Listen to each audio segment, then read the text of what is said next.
नमस्कार दोस्तों, मैं पंकज सिंह स्वागत करता हूं आपका फिर से एक और नए वीडियो में एक और सच्ची घटना के साथ, एक और रियल स्टोरी के साथ आपके बीच में आया हूं। ये जो घटना है दोस्तों, ये मध्य प्रदेश बीजापुर की है। एक पत्रकार हत्याकांड का पूरा घटनाक्रम मैं आपको बताने जा रहा हूं। इस वीडियो में मैं आपको ये दिखाऊंगा कि कैसे सच बोलने वाले की हत्या करा दी जाती है।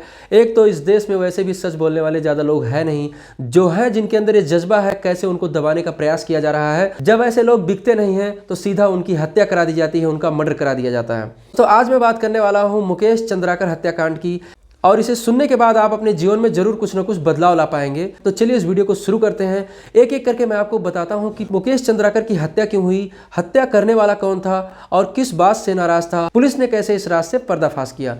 तो चलिए दोस्तों इस वीडियो को शुरू करता हूं। दोस्तों, मुकेश चंद्राकर की हत्या इस प्रकार हुई थी। मुकेश चंद्राकर का पोस्टमार्टम करने वाले डॉक्टर भी चौंक गए, उनके भी होश उड़ गए। उन्होंने कहा कि अपने कई सालों में मैंने इससे दर्दनाक मौत नहीं देखी, इससे दर्दनाक हत्याकांड नहीं देखा। दोस्तों, मुकेश चंद्राकर का पोस्टमार्टम करने वाले डॉक्टर ने जो बताया, उसे सुनने के बाद आपका खून खौल जाएगा, आपके दिल में एक अजीब सी हलचल होगी, आपको गुस्सा आएगा कि ऐसे दोषियों को अभी तक जिंदा क्यों रखा गया है, क्यों नहीं उनका इनकाउंटर कर दिया गया, क्यों नहीं मुकेश चंद्राकर के साथ में ही उनको भी दफन कर दिया गया। तो चलिए दोस्तों, मैं सबसे पहले आपको यह बताता हूं कि मुकेश चंद्राकर की जब हत्या हुई तो उनके शरीर में किस तरीके से चोट थे। जो डॉक्टर ने बताया वो मैं आपको बताने जा रहा हूं। दोस्तों, मुकेश चंद्राकर का जब पोस्टमार्टम हुआ तो डॉक्टर ने बताया कि मुकेश की गर्दन टूटी हुई थी, कॉलर बोन टूटी हुई थी, सिर पर 15 जगह फ्रैक्चर हो चुके थे, 5 पसलियां टूटी हुई थी, बाईं कलाई पर गंभीर चोट के निशान थे, दिल की मांसपेशियां फट चुकी थी, लीवर 4 हिस्सों में कट चुका था। इतना दर्दनाक किसी की हत्या होती है दोस्तों, जो सच दिखाने की साहस कर रखता है, जो सच बोलता है और अपने इलाके में उसने ऐसे ऐसे काम किए जिससे सुनने के बाद हर इंसान का सीना गर्व से चौड़ा हो जाता है कि हमारे देश में ऐसे भी लोग हैं, ऐसे भी स्वतंत्र पत्रकार हैं। दोस्तों, मुकेश चंद्राकर 2 भाई थे। सबसे बड़े भाई का नाम युकेश होता है और जो उनसे छोटे होते हैं मुकेश होता है।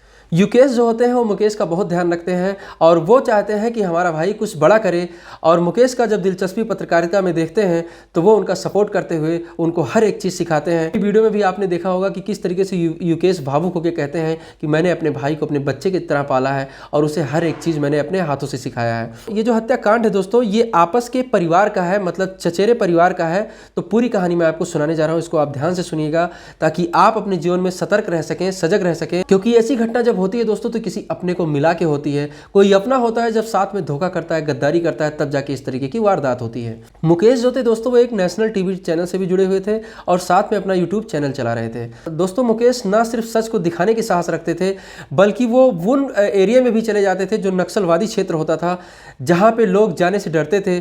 कई बाहर के पत्रकार जब वहाँ पे जाते थे तो मुकेश की मदद लेते थे उस एरिया में जाने के लिए, वहाँ की रिपोर्टिंग करने के लिए और वहाँ की सच दिखाने के लिए। मुकेश उनका साथ देते थे। वो नक्सलियों के एरिया में कुछ इस तरीके से सेट हो गए थे कि वहाँ पे वो अंदर जाके रिपोर्टिंग करते थे और नक्सली उनको कुछ नहीं बोलते थे। उसमें से एक सबसे बड़ी वारदात बहुत हाईलाइट हुआ था दोस्तों। ये एक बहुत बड़ा नक्सली हमला होता है जिसमें एक CRPF के जवान को नक्सलवादी लोग पकड़ ले जाते हैं, वो उनको कैद कर लेते हैं। उनके परिवार लोग और जो पुलिस की टीम होती है, जांच टीम होती है, वो इसलिए उस एरिया में नहीं जाती है कि कहीं ऐसा ना हो कि दबाव में आके वो नक्सलवादी लोग उस जवान की हत्या कर दें। इसमें सहारा लिया जाता है स्वतंत्र पत्रकार मुकेश चंद्राकर का, और मुकेश चंद्राकर ये ठानते हैं कि मैं अंदर में जाऊंगा और उस व्यक्ति को बचा के लाऊंगा। वो अपनी टीम से बात करते हैं, आसपास के उन लोगों से बात करते हैं जो वहां नक्सलवादियों तक पहुंचाने में उनकी मदद कर सके और वो उस जवान को सही सलामत बचा के वापस ला सकें। उस जवान को बचाते हैं, वहां पे जाके नक्सलवादियों से बात करते हैं कि आप इस जवान को मत मारिए, इनकी हत्या मत करिए, आप इनको वापस कर दीजिए। मुकेश चंद्राकर की बात मानकर वो नक्सलवादी लोग उस जवान को वापस भी कर देते हैं। मुकेश चंद्राकर अपने बाइक पे बैठा के उस जवान को ले आते हैं। एक घर वालों का उनका परिवार मिल जाता है। दोस्तों, मुकेश चंद्राकर और युकेश चंद्राकर ये दोनों भाई होते हैं, लेकिन यहाँ जो दूसरा पार्ट है, जो लोग इस मर्डर में शामिल हैं, वो उनके चचेरे भाई। तो एक का नाम होता है सुरेश चंद्राकर, दूसरे का नाम होता है रितेश चंद्राकर और तीसरे का जो नाम होता है उसका नाम होता है दिनेश चंद्राकर। ये तीनों भाई होते हैं। जो सबसे बड़ा मास्टरमाइंड होता है वो होता है सुरेश चंद्राकर। ये बहुत बड़ा ठेकेदार होता है बस्तर के एरिया में। ये सड़क बनवाने का काम करता था और उस काम में ना जाने कितने इसने घोटाले कर रखे थे। बजट कुछ होता था लेकिन काम इसका सही नहीं होता था। मुकेश चंद्राकर को जब इस चीज का पता चला, दोस्तों जानकारी के मुताबिक, समीर राजप्पन के रिपोर्ट के मुताबिक, सुरेश चंद्राकर ने बस्तर में एक सड़क बनवाया था। वही सुरेश चंद्राकर दोस्तों जिसने मुकेश का हत्या करवाया था, जिसमें करीब 120 करोड़ की लागत से वो सड़क बनी हुई थी। लेकिन उस सड़क का काम पूरा नहीं हुआ था। उसकी ज़्यादा से ज़्यादा पेमेंट सुरेश चंद्राकर ले चुका था। इसकी जब शिकायत मुकेश चंद्राकर ने सरकार से किया तो उस पर एक्शन हो गया। अधिकारी लोग उसके खिलाफ कार्रवाई कर दिए। बस यही चीज़ सुरेश चंद्राकर के दिमाग में खटक गई। वहीं से वो प्लान करने लगा कि किस तरीके से मुझे मुकेश चंद्राकर की हत्या करनी है और मुकेश चंद्राकर को कहाँ और कैसे मारा जाए। उसके बाद वो मौके की तलाश करने लगा। दोस्तों, जैसा कि मैंने आपसे बताया कि सुरेश चंद्राकर 3 भाई था, सुरेश, रितेश और दिनेश। सुरेश का जो दूसरा भाई था रितेश, उससे मुकेश चंद्राकर की थोड़ी सी आपस में बैठती थी और इस चीज़ का फायदा सुरेश चंद्राकर ने उठाया। सुरेश चंद्राकर ने जब मुकेश के मर्डर का पूरा प्लान तैयार करता है तो उसमें वो अपने भाइयों का सहयोग लेता है।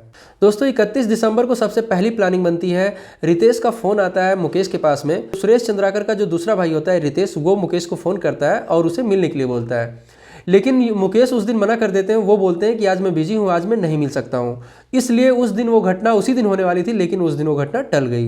दूसरा दिन होता है, नए साल का पहला दिन होता है, 1 जनवरी आती है। 1 जनवरी को फिर से रितेश फोन करता है मुकेश को मिलने के लिए। मुकेश चंद्राकर उस दिन 6 से 7 बजे के आसपास तक अपने भाई युकेश के पास में होते हैं।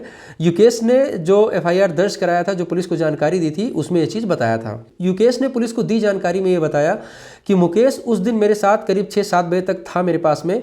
उसके बाद में मेरे सर में दर्द होने लगा तो मैंने उससे कहा कि अब मैं आराम करने के लिए जा रहा हूँ। मुकेश जो है वो अपने भाई से बताता है कि रितेश का फोन आया था, मैं उससे मिलने के लिए जा रहा हूँ। उसके बाद में वो चला जाता है। रात हो जाती है। रात में तो कोई बात होती नहीं है युकेश और मुकेश की, दोनों भाइयों की आपस में। लेकिन वहाँ पे जब मुकेश पहुँचते हैं तो वहाँ पे वो घटनाक्रम को वो लोग अंजाम देते हैं। जब सुबह होती है दोस्तों, तो युकेश अपने परिवार के सदस्य को भेजते हैं वहाँ पे मुकेश का हालचाल लेने के लिए उसके कमरे पे। और वहाँ पे जो जाता है वो ये देखता है कि वहाँ पे मुकेश नहीं है। वो आके जो है युकेश को बताता है। युकेश जो है फ़ोन मिलाते हैं अपने भाई के पास, तो फ़ोन भी नहीं लगता है। तो युकेश को उस समय तो कुछ समझ में नहीं आया। वो ये सोचे कि पत्रकार है, कहीं ना कहीं कुछ ना कुछ कवर करने के लिए गया होगा, किसी जरूरी काम से बाहर निकले होंगे। लेकिन जब शाम तक उनका फ़ोन नहीं लगा तो युकेश अपने मुकेश के सभी यार दोस्तों के पास फ़ोन करना चालू करते हैं। सभी पत्रकार भाइयों के पास फ़ोन करना चालू करते हैं जो मुकेश के फ्रेंड सर्किल में थे। वहाँ भी मुकेश की कोई जानकारी नहीं मिली। युकेश का मन जो है वो घबराने लगा कि ऐसा क्या हो गया कि मेरे भाई का फ़ोन बंद आ रहा है और वो अपने किसी दोस्तों से भी नहीं बताया और कहाँ चला गया वो। अगला दिन होता है दोस्तों, 2 जनवरी आती है। उसके बाद में युकेश जो है लगातार मुकेश को फ़ोन करते हैं। उनका फ़ोन स्विच ऑफ जाता है, फ़ोन से संपर्क नहीं हो पाता है। तब जाके युकेश सबसे पहले NDTV के पत्रकार नीलेश त्रिपाठी को, जो NDTV के पत्रकार होते हैं, उनसे सारी बात बताते हैं। नीलेश को जब इस बात की जानकारी होती है, युकेश ने मुकेश के बारे में नीलेश से बताया कि इसी तरीके से रितेश का फ़ोन आया था, जो सुरेश चंद्राकर का भाई है, और मुकेश उससे मिलने के लिए गया हुआ था, लेकिन उसी के बाद से उसका फ़ोन नहीं लग रहा है और उसका कुछ पता नहीं चल रहा है। नीलेश त्रिपाठी को भी कुछ गलत लगता है, क्योंकि ये लोग पेशे से पत्रकार होते हैं तो इस तरीके की घटनाएं कवर करते रहते हैं। उनको जरा सी बातों पर वो दिमाग अपना लगा लेते हैं। उन्होंने कहा आप सबसे पहले पुलिस में कंप्लेन करो, उसके बाद में फिर हम लोग आगे देखते हैं। पुलिस को दी हुई शिकायत में युकेश ने यह भी लिखा था कि जब ईमेल आईडी द्वारा लोकेशन ट्रैक किया गया तो लास्ट लोकेशन सुरेश चंद्राकर का जो मजदूरों वाला कैंपस था चट्टान पारा, वहां का वो लोकेशन दिखा रहा था। पुलिस को जैसे ये सूचना मिलती है, पुलिस भी पूरी तरीके से एक्टिव होती है, जांच टीम तैयार करती है और उसके बाद में पत्रकार भाई लोग इकट्ठे होते हैं जो मुकेश के दोस्त होते हैं, और युकेश जो उनके भाई होते हैं, सभी लोग पत्रकार बंधु को लेकर पुलिस के साथ में बात करते हैं कि लास्ट लोकेशन जो दिखाया है आप चलिए वहां पे जांच करिए, क्योंकि हमारा भाई 2 दिनों से लापता है और उससे फोन से भी कोई बात नहीं हो पाई थी। पुलिस तुरंत अपनी टीम के साथ, पत्रकार भाइयों के साथ वहां पहुंचती है। 3 तारीख को पुलिस उस कैंपस में पहुंचती है। पुलिस टीम और पत्रकार भाई भी साथ में होते हैं। पुलिस जांच करना चालू करती है, लेकिन जो पत्रकार भाई लोग होते हैं ये सभी लोग जांच करने में मदद करते हैं और अपने अपने दिमाग से हर एरिया को, हर एंगल को नोटिस करते हैं। पूरा एरिया वो घूमते हैं, लेकिन कहीं पे कुछ नजर नहीं आता है।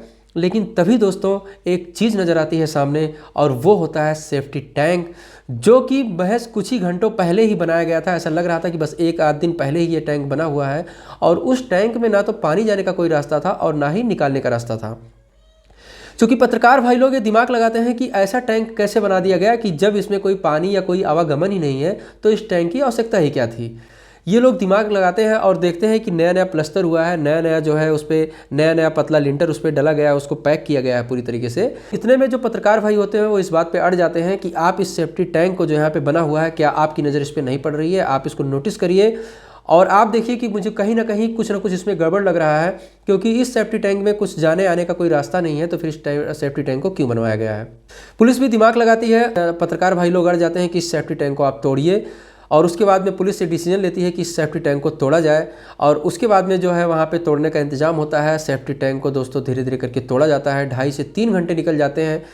2.5-3 घंटे बाद में वो टैंक जो है जब वो तोड़ा जाता है तो उसके अंदर में पानी होता है, और उसके बाद में जब अंदर में कुछ दिखना चालू होता है दोस्तों, तो वहाँ पे जो पुलिस टीम खड़ी थी, वहाँ पे जो पत्रकार भाई खड़े हुए थे, जिस चीज़ का भय लग रहा था वो सारी चीज़ें क्लियर हो चुकी थी, और उस सेफ्टी टैंक में मुकेश चंद्राकर की लाश पड़ी हुई थी, जो तैरती हुई पुलिस को और उनके भाई को दिखी। इस तस्वीर को देखने के बाद दोस्तों वहाँ जो पत्रकार साथी लोग थे, जो उनके भाई मुकेश के भाई जो युकेश थे, ये इन सबके दिमाग में, इन सबके दिल में तो मानो भूचाल आ गया कि ये क्या हो गया, कैसे इन लोगों ने बेरहमी से मेरे भाई की हत्या कर दी।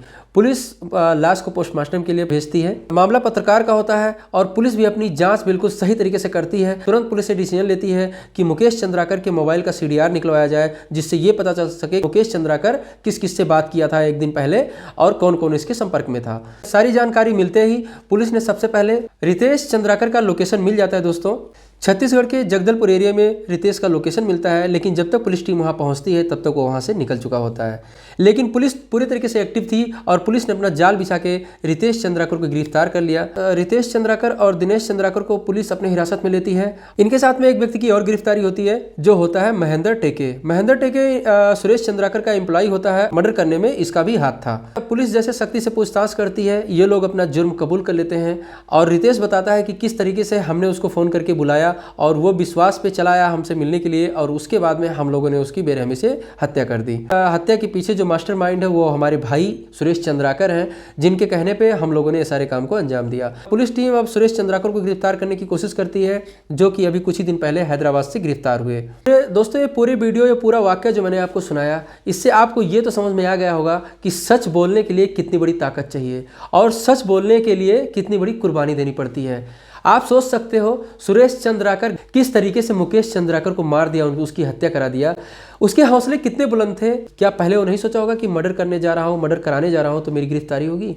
सब कुछ प्लान के तहत उसने काम किया। उसने ये भी दिमाग लगाया होगा कि बस कुछ ही दिनों के बाद मैं छूट जाऊंगा और फिर से मैं अपने उस काम को करूंगा, उस घोटाले को करूंगा जिसको मुकेश चंद्राकर जैसे लोग दिखाने के लिए नहीं होंगे। दोस्तों एक चीज़ आप लोगों को, हम लोगों को भी सीखना चाहिए कि अगर हमारा विवाद किसी परिवार से है तो उसके परिवार के हर एक व्यक्ति से हमें सतर्क रहना चाहिए।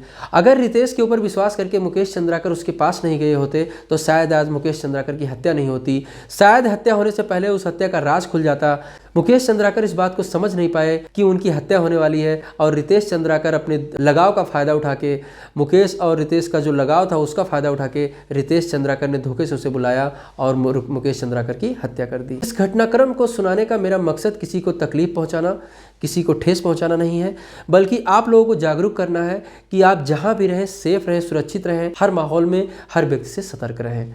तो दोस्तों उम्मीद करता हूं कि इस वीडियो से आपको जरूर कुछ सीखने को मिला होगा। दोस्तों इस वीडियो के बारे में कमेंट में अपनी राय जरूर दीजिएगा। आज की इस वीडियो में बस इतना ही। मिलते हैं किसी और सच्ची घटना के साथ में किसी और वीडियो में। तब तक के लिए आप जहां भी रहें सेफ रहें, सुरक्षित रहें, अपनों का ख्याल रखें, अपना ख्याल रखें। जय हिंद, जय भारत।